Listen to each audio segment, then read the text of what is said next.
Basicamente, para falar uma coisa que, como eu não estava aqui, pode ser que eu esteja um pouco fora de contexto. Mas, de qualquer jeito, é o seguinte: nas décadas de 70, a experiência do metrô de São Paulo foi uma experiência que pouca gente sabe da singularidade dela, que foi a primeira vez que se aplicou ciências sociais, antropológicas, etc., para fazer a construção do sucesso de uma obra de engenharia e tal. Basicamente, eu fui o autor dessa façanha e quase fui trucidado pelos meus colegas engenheiros por ousar fazer esse tipo de coisa, de trazer esse tipo de gente esquisita para dentro e fazer a crítica interna. Muito nos interessava na época exatamente essas questões, de saber, mas quem eram os passageiros, como eles eram, que tipo de valores eles tinham e da nossa realidade física, o que nós iríamos comunicar a eles ao fazer a coisa dessa forma ou daquela forma. Muita gente explicou o sucesso imediato do metrô como sendo, pela primeira vez, algo que tratava bem o passageiro.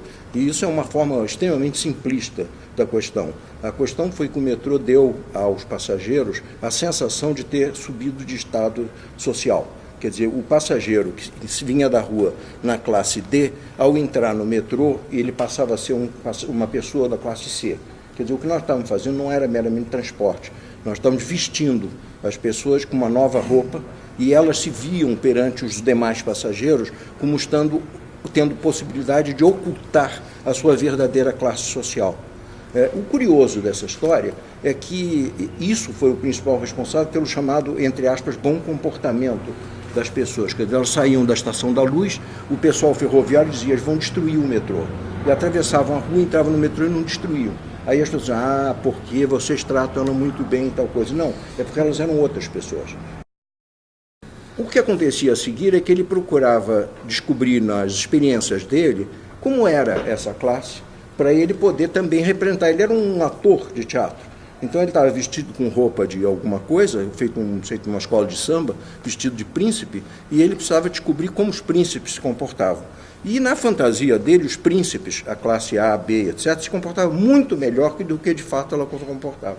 E daí ele era fantástico, ele era muito melhor do que a classe A e B, porque ele tinha uma ilusão de que nós éramos fantásticos, nós éramos muito piores que isso.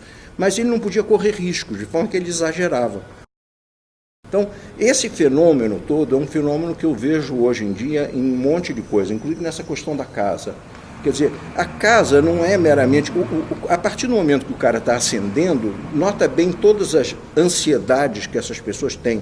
Quer dizer, elas têm um problema meramente de ascensão, mas de descobrir que comportamento ter para preservar uma aparência dessa ascensão.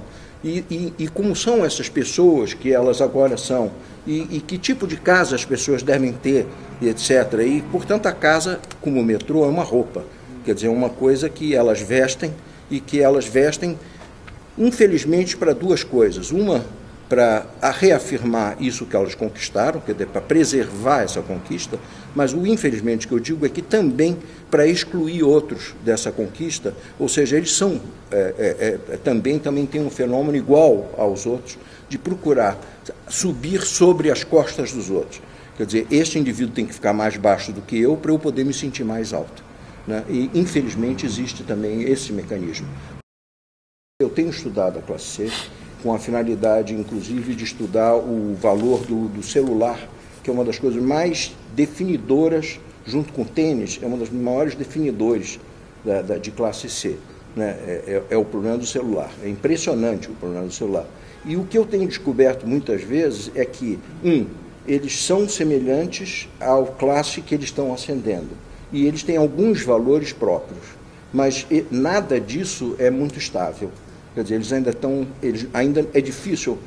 Eles podem conversar sobre como nós somos, certo ou errado.